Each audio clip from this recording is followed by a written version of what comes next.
जय हिंद साथियों, जय हिंद, जय बिहार। तो आज हम बात करने वाले हैं बीएस विद्यापीठ पे, जो कि हमारा सब न्यू चैनल है। आप लोग सब्सक्राइब कर लीजिएगा। इससे हमारा ये नया चैनल है बीएस विद्यापीठ, आप लोग सब्सक्राइब कर लीजिएगा। तो आज हम बात करने वाले हैं इस चैनल पर। सबसे पहला हमारा है संख्या और संख्या पद्धति। नंबर एंड नंबर सिस्टम होता क्या, what is number and number system. सबसे पहले हम जानते हैं संख्या क्या होती है। संख्या क्या तरीके से है तो पता है आपको कि जितने भी 1 2 3 4 5 जितने भी हमारे क्या है 1 2 3 4 5 क्या है, ये सभी संख्या है। संख्या की परिभाषा यहाँ पर सबसे पहले हम जानेंगे इसकी परिभाषा क्या होती है। संख्या की परिभाषा ये होती है कि 0 1 2 3 4 5 6 7 8 जो भी लिखते हैं ना आप, 2 4 5 6 जो चीज़ जो आप सोच सकते हैं ना, इसी को हम बोलते हैं संख्या। जैसे यहाँ पर हम एग्जाम्पल बात करते हैं तो संख्या की बात करें तो 0 1 2 3 4 5 6 7 8 9 10 11 12 15 16 18 जितने भी है ना, ये सभी हमारा क्या है, संख्याएं हैं। इसे को हम क्या बोलते हैं, संख्या। संख्या की परिभाषा क्या होती है। संख्या की परिभाषा ये होती है कि जो भी हम लिखते हैं 1 2 3 4 5 जो भी हम बोलते हैं, ये सभी क्या हमारा संख्या। उसके बाद नेक्स्ट बात करते हैं संख्या। संख्या समझ में आ गया, संख्या। और उसके बाद हमारा संख्या पद्धति। संख्या पद्धति क्या होता है। संख्या पद्धति नॉर्मली बात समझिए। संख्या पद्धति कहते हैं, आज करता छोड़ा के जाएंगे। संख्या पद्धति उसे कहते हैं संख्याओं के समूह को। किसके समूह को, संख्याओं के समूह को। जैसे हम बताएं कि 0 1 2 3 4 5 6 7 8 9 ये सभी क्या है, ये हमारा संख्या के समूह। क्या एक संख्या के समूह है, तो इसे हम क्या बोले, संख्या की पद्धति। संख्या समझ में आ गया कि 0 1 2 3 4 5 6 7 8 9 10 11 12 13 14 15 ये सभी हमारा क्या है, संख्या। और संख्या पद्धति बोले तो संख्याओं के एक समूह को हम बोलेंगे संख्या पद्धति। नेक्स्ट हमारा बात करते हैं इसके प्रकार कितने हैं। परिभाषा समझ में आ गया। उसके बाद प्रकार समझते हैं। इसके कुछ महत्वपूर्ण प्रकार दिए हैं जो यहाँ पर दिया हो। अंक, प्राकृतिक संख्या। पता है कि आप कभी पढ़े नहीं है, पढ़े हैं। इसी को हम क्या करते हैं, रिवाइज। आपके हर एक एग्जाम में, चाहे आप बिहार पुलिस किसी भी चीज़ की तैयारी कर रहे हो, तो आपके एग्जाम में यहाँ से क्वेश्चन पूछे जाते हैं। चाहे वो 10th लेवल किसी भी लेवल पर तैयारी कर रहे हो, यहाँ से क्वेश्चन पूछे। और इस पर मत जाइएगा, ये चांद फेमस अपने डब्बे के लिए, तो ये हमारा बोर्ड फेमस होगा आप लोगों की वजह से। तो आप हमें सब्सक्राइब करें और आगे जरूर भी शेयर करें। तो सबसे पहले हम बात करते हैं अंक। अंक किसे कहते हैं, तो अंक संख्याओं के ही अंक कहा जाता है। क्या बोले हैं, क्या बोले हम, संख्या को अंक कहा जाता है। संख्या को ही अंक कहा जाता है। संख्या को ही अंक कहा जाता है। क्या बोले साथियों, इसको याद रखिएगा, बिल्कुल भूलिएगा नहीं। अंक किसे कहते हैं, तो संख्याओं को ही अंक कहा जाता है। तो अंकों की कुल संख्या कितनी है, तो अंकों की कुल संख्या हमारा 10। अब बताइए कौन कौन अंकों की कुल संख्या 10 कौन कौन, 0 1 2 3 4 5 6 7 8 9 अंकों की कुल संख्या कितने हैं, 10। कौन कौन, यहाँ पे देखिए 0 1 2 3 4 5 6 7 8 9 ये हमारा क्या, संख्याओं की, यानी कि अंक कुल कितने हैं, 10। अब बताइए आज तक कोई 10 के अलावा कोई संख्या पढ़े, नहीं पढ़े होंगे। इसके अलावा हमारा आज तक कोई पढ़े ही नहीं। चाहे आप किसी भी फील्ड में चले जाइए, दुनिया किसी भी कोना में चले जाइए, आपको 0 1 2 3 4 5 6 7 8 9 के अलावा कोई भी संख्या आज तक नहीं मिला होगा। तो अंकों की संख्या को ही अंक कहा जाता है, समझ में। उसके बाद हम नेक्स्ट बात करते हैं, तो प्राकृत संख्या किसे कहते हैं, पढ़ चुके हैं। अच्छा ये बताइए, इसका एग्जाम्पल देते हैं सबसे अच्छा।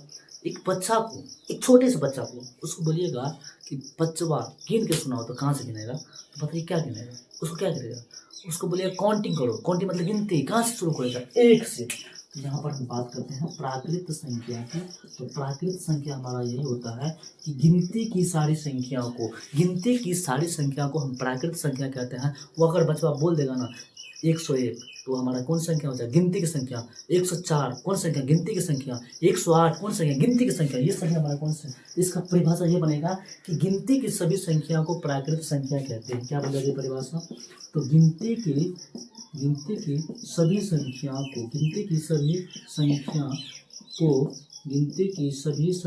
को प्राकृत संख्या कहते हैं। गिनती की सभी संख्या को प्राकृत संख्या कहते हैं। साथियों इसको याद रखिएगा। याद क्या रखना, आराम से इसको अपने भाषा में याद रखें। गिनती की सभी संख्या को प्राकृत संख्या कहते हैं। किसको याद रखेंगे, 1 से लेकर आप जितना गिन सकते हैं, ये हमारा सभी प्राकृतिक संख्या है।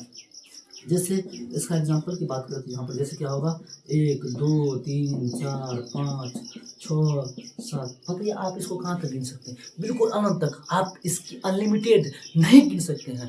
जब तक आप इसको गिनिएगा तब तक पता चलेगा दुनिया में जितने अंक हैं सभी इसी के अंदर आते हैं। प्राकृतिक संख्याओं के अंदर ही सभी संख्याएं आती है। जैसे 100 लाख, 2 लाख, 4 लाख, 5 लाख, ये सब ये क्या है हमारा गिनती की संख्या, रुपया गिनते हैं, पैसे ऐसे ऐसे ऐसे कितना लाखों में, अरबों में, करोड़ों में, ये सभी किस में आता है गिनती में। तो ये हमारा कौन संख्या हो जाएगा, प्राकृत संख्या। गिनती के सभी संख्या को हम क्या कहते हैं, प्राकृत संख्या कहते हैं। 1 2 3 4 5 6 7। और इसमें एक बहुत अच्छा क्वेश्चन आपको पूछा जाएगा, बताइए सबसे छोटी प्राकृतिक संख्या क्या होगा, तो बच्चा ही बता देगा सबसे छोटी प्राकृतिक संख्या क्या होगा, 1। सबसे छोटी प्राकृतिक संख्या 1 होगा, यहाँ एक समझ में आ गया। उसके बाद हम नेक्स्ट पढ़ते हैं पूर्ण संख्या। पूर्ण संख्या क्या होती है, आप लोग सभी क्लास के बच्चे के लिए, सभी भाई एवं दोस्तों के लिए वीडियो बहुत ही महत्वपूर्ण होने वाला है। पूर्ण संख्या किसे कहते हैं, तो आपको हम पहले बताएं कि गिनती की संख्या की सबसे छोटी संख्या क्या होगी, 1। गिनती की संख्या की सबसे छोटी संख्या क्या होगी, 1। उसके बाद उससे पहले बात कीजिए, अंकों की कुल संख्या कितनी है, 10। उसमें क्या छूट गया हमारा, 0 छूट गया। तो 0 हमारा कौन संख्या, शून्य कौन संख्या, शून्य हमारा पूर्ण संख्या। तो यहाँ पर हम लिखेंगे शून्य हमारा कौन संख्या, शून्य हमारा पूर्ण संख्या। शून्य को ही पूर्ण संख्या कहा जाता है। शून्य को क्या कहा जाता है, शून्य को ही पूर्ण संख्या कहा जाता है। उसके बाद इसमें एक और परिभाषा बनाना है कि गिनती की संख्या में, किसमें, गिनती की संख्या में, यानी कि प्राकृतिक संख्याओं में अगर हम शून्य शामिल कर देते हैं, तो गिनती की संख्या में अगर हम शून्य शामिल कर देते हैं तो सभी हमारा प्राकृतिक संख्या, सभी हमारा पूर्ण संख्या बन जाती है। जैसे यहाँ पर हम बात करते हैं 0 1 2 4 6 8 9, ये सभी हमारा कौन संख्या कहलाएगा, अभी बताइए। हम यहाँ पर लिखे थे 1 2 3 4 5 6 7, और उसके बाद हम जितने भी संख्या लिखेंगे तो वो हमारा कौन संख्या कहलाएगा, प्राकृतिक संख्या। लेकिन अगर हम यहाँ पे शुरुआत में क्या किए, शून्य शामिल कर दिए, शुरुआत में क्या किया, शून्य शामिल कर देंगे तो ये सभी हमारा कौन संख्या हो जाएगा, ये सभी हमारा पूर्ण संख्या कहलाएगी। ये समझ में आ गया। उसके बाद नेक्स्ट बात करते हैं सम संख्या किसे कहते हैं। तो सम संख्या एक बच्चा की तरह हम आपको समझाएंगे, सम संख्या किसे कहते हैं, सम संख्या किसे कहते हैं। अगर हमारी वीडियो आपको क्वालिटी में नहीं दिख रहे होंगे तो आप कोना में जाइए और वहाँ से सेटिंग से आपकी अपनी वीडियो की क्वालिटी बढ़ा दीजिए, क्योंकि हमारे पास उतना अच्छा फोन नहीं है।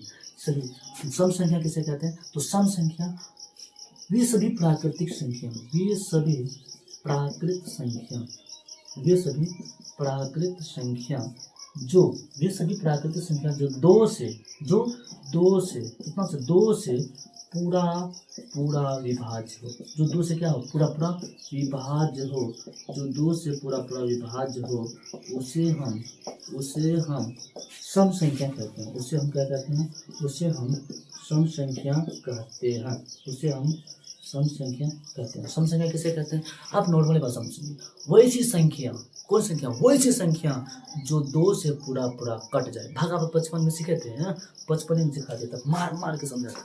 अब हम वो यहाँ पर दिमाग खोल करके आपके दिमाग में सटीक बैठा देंगे। हम बता देते हैं कि इनसे बेहतर वीडियो आपको पूरे YouTube चैनल में मिल जाएगा, लेकिन मेरे जैसा वीडियो पूरे YouTube चैनल पर नहीं मिलेगा। तो आइए बात करते हैं सम संख्या किसे कहते हैं। विश्व प्राकृतिक संख्या जो 2 से पूरा विभाज्य हो, उसे हम क्या कहते हैं, उसे सम संख्या कहते हैं। तो सम संख्या क्या हो, 2 से पूरा कट जाए।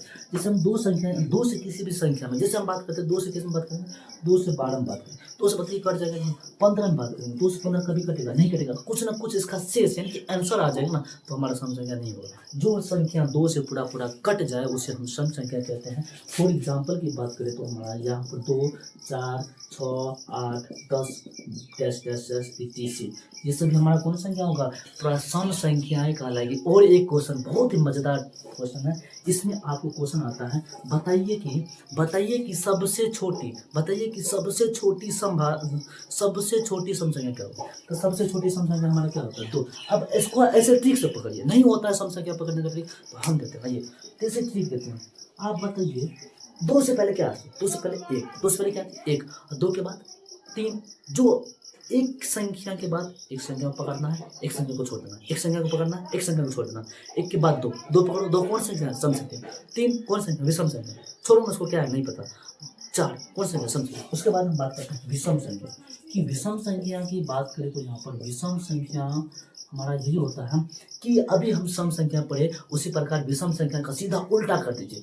जो संख्या या वे सभी प्राकृतिक संख्या जो 2 से पूरा कट जाए, यहाँ पर ये करना है कि वे सभी संख्या जो 2 से पूरा नहीं कटे उसे हम विषम संख्या करते हैं। जैसे यहाँ पर हम 2 से भागा दिए 14 में, बताइए कटेगा कि नहीं कटेगा, 7 दूनी 14 कट गया, ये हमारा कौन संख्या है, ये हमारा हो गया सम संख्या।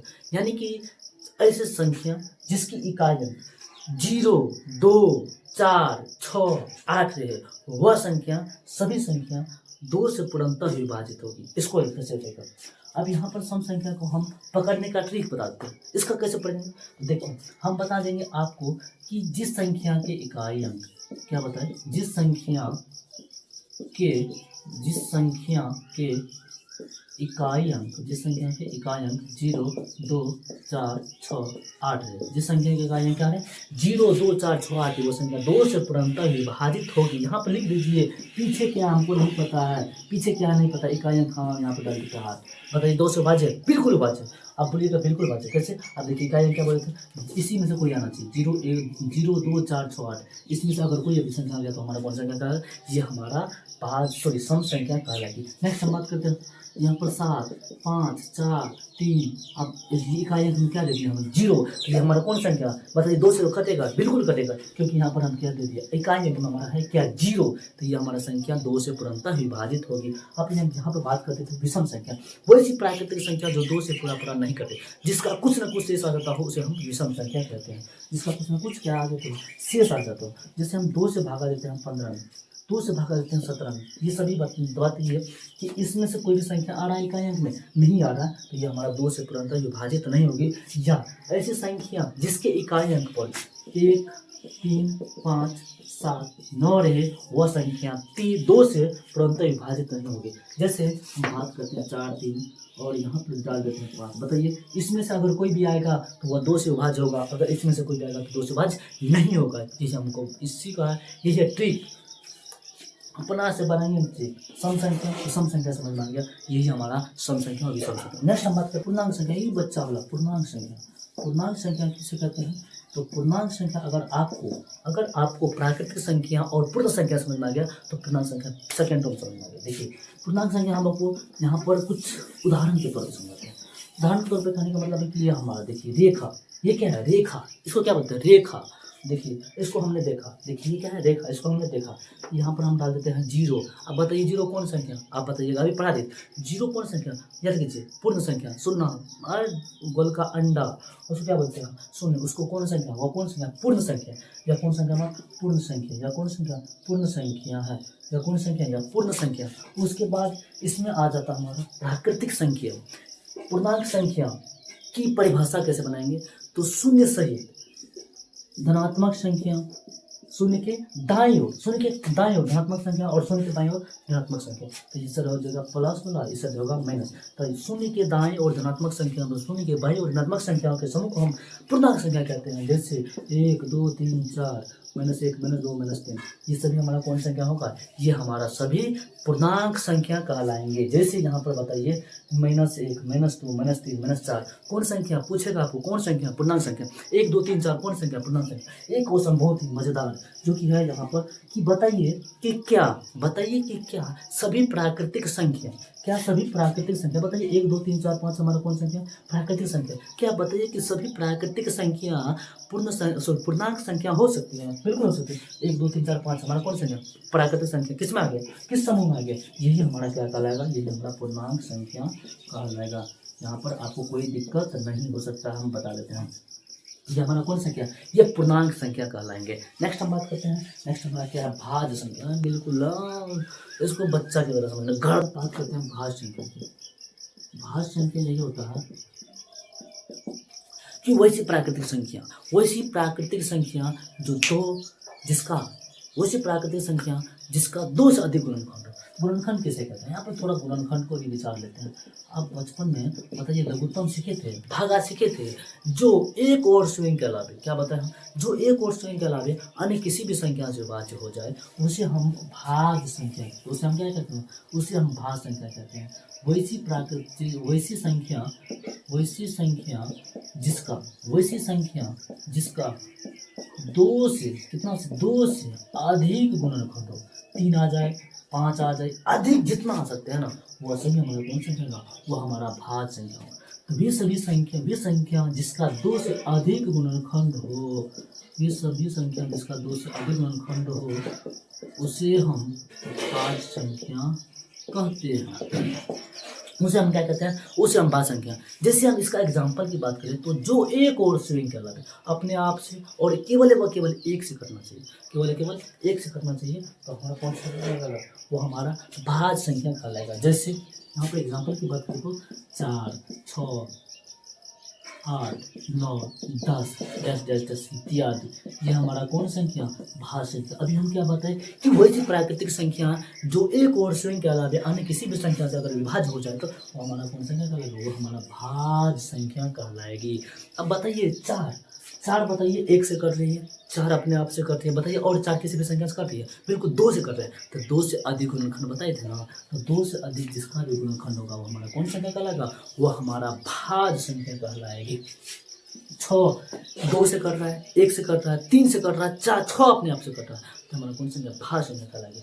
8 वही बात, और इसका जिसका 2 से अधिक गुणनखंड हो जाए वो हमारा भाज्य संख्या का उदाहरण हो जाएगा। और एक बहुत ही मजेदार क्वेश्चन जो कि आपके एग्जाम में खतरवाद से पूछता है, देखिए क्या होता है कि 4, अब बताइए कि पूछ देगा आपको कि सबसे छोटी क्या होता है, कि सबसे छोटी समभाज्य संख्या क्या होगी, तो सबसे छोटी समभाज्य संख्या क्या होता है, आप बताइए कहाँ शुरू होता है, 4 से हमारा कौन संख्या होगा, ये हमारा भाज्य संख्या, तो 4 क्या होगा हमारा भाज्य संख्या। सबसे छोटी विषम भाज्य संख्या क्या होगा, सबसे छोटी विषम भाज्य संख्या हमारा 9। ये हमारा क्वेश्चन, 2 क्वेश्चन यहाँ से देखिए, आपको क्वेश्चन यहाँ से ऑब्जेक्टिव को पता है, किसी भी एग्जाम, चाहे आप 10th 12th किसी भी एग्जाम की तैयारी कर रहे हो, बिहार पुलिस, गवर्नमेंट किसी भी चीज़ की तैयारी कर रहे हो, तो यहाँ से आपको क्वेश्चन आते हैं। नेक्स्ट हम बात करते हैं अभाज्य संख्या। अभाज्य संख्या याद कीजिए, अभाज्य संख्या किसे कहते हैं, अभाज्य संख्या किसे कहते हैं, अभी बताएं कि हम भाज्य संख्या वैसी संख्या जिसका 2 से अधिक गुणनखंड हो उसे हम भाज्य संख्या कहते हैं। अभाज्य संख्या किसे कहते हैं, वैसी संख्या की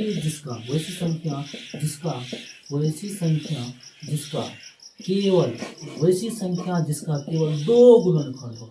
अभी हम क्या बताए थे दोस्तों, कि अभी हम यही बताते हैं कि वैसी संख्या जिसका 2 से अधिक गुणनखंड हो उसे हम भाज्य संख्या कहते हैं। वैसी संख्या जिसका केवल 2 गुणनखंड हो, जो एक और स्वयं के अलावे अपने आप से और केवल एक से कटेगा, वो हमारा अभाज्य संख्या का उदाहरण हो जाएगा। अभाज्य संख्या किसे कहते हैं, तो वैसी सभी संख्या, वैसी प्राकृतिक संख्या जो एक और स्वयं के अलावे अन्य किसी भी संख्या से विभाज्य न हो उसे हम अभाज्य संख्या कहते हैं। एग्जाम्पल की बात करें तो हमारा क्या होता है, 2, 3, 5, 7, 11, 13, ये सभी हमारा कौन संख्या, ये सभी हमारा अभाज्य संख्या के उदाहरण है। सबसे क्वेश्चन आता फिर यहाँ से कि सबसे बताइए कि सबसे छोटी समभाज्य संख्या क्या होगा, सबसे छोटी अभाज्य संख्या हमारा 2 ये होगा। इसका हम नेक्स्ट बात करते हैं। अभाज्य संख्या होगा परिमेय संख्या किसे कहते हैं, ये भी बच्चा होगा, परिमेय संख्या किसे कहते हैं। उसके बाद हम कुछ आपके लिए बहुत ही 1-2 क्वेश्चन करवाएंगे जो कि यहाँ पे बोर्ड पे लिखे हैं। 2 क्वेश्चन बहुत आसान वाला क्वेश्चन दिखाते हैं आपको, हम करवाएंगे, आप देखिएगा कि इस पर बनता है कि नहीं बनता। चलिए, और परिमेय संख्या किसे कहते हैं, परिमेय संख्या इसको भी आसान मिलेगा। और परिमेय संख्या किसे कहते हैं, परिमेय संख्या तो उससे वैसी संख्या जिसे p वैल्यू के रूप में लिखा जा सकता हो। यानी कि आप बचपन में बताइए भिन्न का जोड़ बनाया है, तो भिन्न बराबर क्या होता है, बचपन में टीचर पूछता था भिन्न बराबर बच्चा, हाँ सर पता है, अंश बटा हर, बट्टे में जिसको लिख देंगे ना वो हमारा कौन संख्या होगा, वो हमारा परिमेय संख्या हो जाएगा। वो हमारा कौन संख्या, वो हमारा परिमेय संख्या। तो बचपन में पढ़े थे भिन्न बराबर अंश बटा, अभी एक बार रिवाइज कीजिए, भिन्न बराबर अंश बटा हर। तो यहाँ पर परिमेय संख्या किसे कहते हैं, तो जिसे p यहाँ पर और q के रूप में लिखते हैं, जिसे p व q के रूप में लिखा जा सके, जिसे p व q के रूप में लिखा जा सकता है, जिसे p व q के रूप में लिखा जा सकता है, उसे हम परिमेय संख्या कहते हैं। उसे हम परिमेय संख्या कहते हैं। उसे हम क्या कहते हैं, उसे हम परिमेय संख्या कहते हैं। उसे हम परिमेय संख्या कहते हैं। ये हमारा इसका परिभाषा है कि जिसे p व q के रूप में लिखा जा सकता है उसे हम परिमेय संख्या कहते हैं। लेकिन एक दोस्त एक शर्त बहुत ही मजेदार है। एक शर्त को जहाँ ये शर्त यहाँ पे याद रखिए ना, तो आपको परिमेय संख्या कभी नहीं मिलने लगा। जहाँ p और q क्या हो, जहाँ p और q एक पूर्णांक हो, जहाँ p और q एक पूर्णांक हो, उसे जहाँ p और q एक पूर्णांक हो और q बराबर और क्या हो, q बराबर 0 न हो, 0 हो, q बराबर 0 हो, उसे हम परिमेय संख्या कहते हैं। तो ये शर्त ये शब्द बहुत ही मज़ेदार है। अगर इन शब्द को याद रख लिए तो आपको परिमेय संख्या कभी नहीं भूलने देगा, कभी नीचे नहीं देखने देगा। तो परिमेय संख्या किसे कहते हैं? जिसे पी के रूप में लिखा जा सकता है उसे हम परिमेय संख्या कहते हैं। जैसे 3/4, बताइए कौन संख्या? बताइए 3 परिमेय संख्या है। बिल्कुल सर, यहाँ पर नीचे में कुछ नहीं है तो 1 है। 4 कौन संख्या? परिमेय संख्या, नीचे में कुछ नहीं तो 1 है। बताइए 8/0 परिमेय संख्या नहीं है, क्योंकि यहाँ पर बता दिया जहाँ पी और क्यू एक पूर्णांक होना चाहिए, क्यू 0 बराबर, यानी कि क्यू का मान 0 कभी भी नहीं होगा। अगर 0 हो गया तो हमारा परिमेय संख्या कभी नहीं होगा। तो यहाँ पर हम बात करते हैं पी और क्यू क्या होना चाहिए? पूर्णांक होना चाहिए। तो बताइए यहाँ पर हम इसको मान लेते हैं 2, 8/2। बताइए 8 कौन संख्या? पूर्णांक संख्या है। पूर्णांक संख्या ऐसे हम बताए थे 0, 1, 2, 3, 4, 5, -1, -2, -3, ये हमारा कौन संख्या? पूर्णांक संख्या। तो यहाँ पर हम बताए कि जहाँ पी और क्यू एक पूर्णांक होना चाहिए। तो बताइए पी कौन संख्या? एक पूर्णांक संख्या। 2 कौन संख्या? पूर्णांक संख्या। इसी को हम क्या बोलते हैं? तो इसी को हम बोलते हैं शब्द। इस पर आप इसको डिफाइन कर लीजिए, आपका ये परिमेय संख्या कभी भी नीचे देखने नहीं देगा, आपको कभी नहीं भूलेगा, आप कभी नहीं भूलेगा। चाहे आप किसी भी एग्जाम की तैयारी कर रहे हो तो आपके लिए ये बहुत ही मजेदार होने वाला है। तो परिमेय संख्या समझ में आ गया। तो जिससे पी बाई क्यू के रूप में लिखा जा सकता है। अंधेरों में 12 बजे रात में जब आप जगह ना, तो परिमेय संख्या साथ याद रखते हैं, जहाँ पी और क्यू पूर्णांक हो और क्यू बराबर 0 ना हो, क्यू बराबर 0 उसे हम परिमेय संख्या कहते हैं। नेक्स्ट हम बात करते हैं अपरिमेय संख्या। अपरिमेय संख्या क्या होता है? तो अपरिमेय संख्या किसे कहते हैं? अपरिमेय संख्या यही होता है कि वैसी प्राकृतिक संख्या जिसे पी बाई क्यू के रूप में नहीं लिखा जा सकता हो, नहीं पी बाई क्यू के रूप में, किसके रूप में? पी बाई क्यू के रूप में नहीं लिखा जा सकता है, नहीं लिखा जा सकता है। वैसी प्राकृतिक संख्या जिसे पी बाई क्यू के रूप में नहीं लिखा जा सकता है उसे हम अपरिमेय संख्या कहते हैं। उसे क्या कहते हैं साथियों? उसे हम अपरिमेय संख्या कहते हैं। अपरिमेय संख्या जैसे कहते हैं वैसी प्राकृतिक संख्या जिसे पी बाई क्यू के रूप में नहीं लिखा जा सकता, यानी कि जिसको हम अंश बटा हर के रूप में नहीं लिख सकते हैं, उसे हम अपरिमेय संख्या कहते हैं। इसका भी शर्त यही होगा साथियों, इसका भी शर्त यही होगा दोस्तों। इसको अगर याद रखते हैं ना, पी और क्यू, जहाँ पी और क्यू एक पूर्णांक होना चाहिए, क्यू बराबर 0 नहीं हो, उसे हम परिमेय संख्या कहते हैं। इसका भी शर्त होगा कि परिमेय संख्या, अपरिमेय संख्या जिसे कहते हैं, तो जिसे पी बाई क्यू के रूप में नहीं लिखा जा सकता हो उसे हम अपरिमेय संख्या कहते हैं। नेक्स्ट हम बात करते हैं, इसको समझने के लिए एक एग्जाम्पल देते हैं। इसका एग्जाम्पल यही होगा कि √3, इसको बताइए कभी भी आप पी बाई क्यू के रूप में लिख सकते हैं। ऐसा आपका कभी भिन्न का जोड़ बनाए नहीं बनाएंगे। √5 ये कौन संख्या? अपरिमेय संख्या। 1/√3 या कौन संख्या? अपरिमेय संख्या। ये सभी हमारा कौन संख्या? ये सभी जिसे पी बाई क्यू के रूप में नहीं लिखा जा सकता उसे हम अपरिमेय संख्या कहते हैं। नेक्स्ट हम बात करते हैं तो सह आभाज्य संख्या। ये नेक्स्ट हमारा लास्ट है। सह आभाज्य संख्या किसे कहते हैं?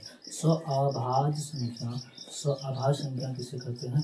दोस्तों आपको ऐसे ही तना दिया जाएगा, आप अगर नहीं करते हैं ना तो आपको पूरा जिंदगी भर ऐसे टॉर्चर किया जाएगा कि आपने सपना जो देखा था, आपने जो लोगों को बताया था ना, वो आप शायद हकीकत में नहीं बदल रहे हैं। तो लोग सब बस आपको टॉर्चर करते रहेंगे, आप उसको सुनते रह जाइएगा।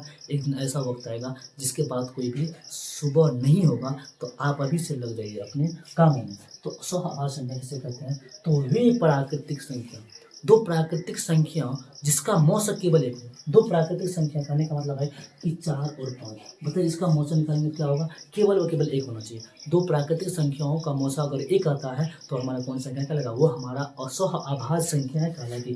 जैसे 5 और 7 ये हमारा कौन संख्या है? सह आभाज्य संख्या कहलाएगी। 4 और 5 सह आभाज्य संख्या, 5 और 7 सह आभाज्य संख्या, 11 और 13 कौन संख्या? सह आभाज्य संख्या। जिसका केवल व केवल मौसम एक आना चाहिए वो हमारा सह आभाज्य संख्या कहलाएगी। यहाँ तक संसार में हम बात करते हैं, इसको सोल्यूशन करते हैं।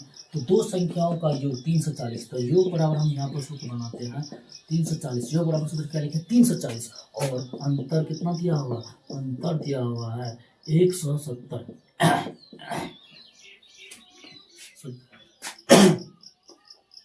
सॉरी, अंतर बराबर एक संख्या ज्ञात करें। संख्या बराबर सूत्र क्या होता है? संख्या बराबर सूत्र होता है योग बटा अंतर। योग बटा दो संख्याओं का योग बटा अंतर होता है। संख्याओं का सूत्र क्या होता है? तो संख्या बराबर सूत्र होता है दो संख्याओं का योग बटा दोनों संख्याओं का अंतर। तो योग कितना था हमारा? 340, अंतर कितना है? 170। इसे भागा दे दीजिए, 12 हो गया, 34 बराबर 2 आंसर ये हमारा होगा। संख्या बराबर कितना आंसर आ गया? 2। यही क्वेश्चन आपके एग्जाम में पूछे जाएंगे सरासर। बहुत आसान क्वेश्चन नहीं है, बहुत मुश्किल भी नहीं है। अगर आप हमारी लेक्चर समझ लेते हैं ना तो आपका एक भी क्वेश्चन नहीं जाएगा। संख्या और संख्या पता नंबर एंड नंबर सिस्टम से एक भी क्वेश्चन नहीं जाएगा, कहीं नहीं जाएगा। नेक्स्ट हम बात करते हैं दूसरा क्वेश्चन की। तो इसका क्वेश्चन का है प्रथम 12 सम संख्या का योग ज्ञात करना है। आप इसको क्या कीजिएगा, लिखिएगा 2 4 6 बार, नहीं ऐसा नहीं करना है। आइए ना हम बात करते हैं। इसका सूत्र है, एक बहुत नॉर्मल सूत्र है, n into N plus one. n into N plus one पर बैठाइए। n का मान क्या माने हैं, n का मान माने हैं 12, 12 प्लस 1 बराबर 13, 12 इंटू 12 एक 13, इसको गुना कर दीजिए, 12 इंटू 13, 12 का स्क्वायर होता है 144, 44 प्लस 12 कर दीजिए, 4 2 6, 4 1 5 1, 156 इसका आंसर आ जाएगा हमारा। साथियों इसी प्रकार से हम, अगर आपको 25 सम संख्याओं का प्रथम 25 सम संख्याओं का पूछेगा, 50 पूछेगा, आप ये सूत्र लगा लीजिए। अगर योग पूछेगा, योग दिया हो, अंतर दिया हो, तो संख्या हमारा बस याद करना है। ये हमारा टॉपिक था। उम्मीद करते हैं हमारा सेशन अगर अच्छा लगा हो तो BS विद्यापीठ को आप भूलना नहीं चाहिए कि आप इसे सब्सक्राइब करें, अपने दोस्तों के साथ भी शेयर करें। आप चाहे किसी भी कॉम्पिटिशन एग्जाम की तैयारी करें, चाहे वो बोया बोर्ड किसी भी चीज़ की तैयारी करें। तो जय हिंद, जय बिहार।